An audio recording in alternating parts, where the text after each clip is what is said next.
இன்றைக்கி ரொம்ப சீக்கிரமாகவே எழுஞ்சி தெருவாசல் பெருக்கி கோலம் போட்டுட்டு சோறு, அரைக்கீரை கடையல், கோவக்காய் பொரியல் செஞ்சு வச்சேங்க.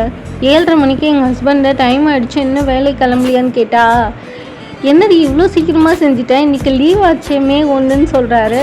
காலையில் எழுஞ்சிக்கும் போதே கேட்டேங்க என்ன பொரியல் செய்யட்டும்னு.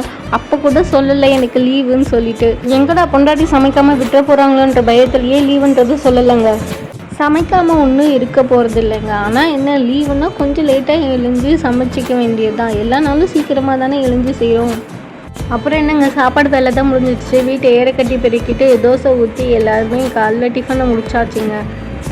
சிங்கில் ரொம்ப நேரமாக எனக்காகவே காத்துட்ருக்கு. இவங்களையுமே கழுவி கவுத்தாச்சுங்க. இருக்கிற துணிங்களையுமே துவைச்சாச்சு.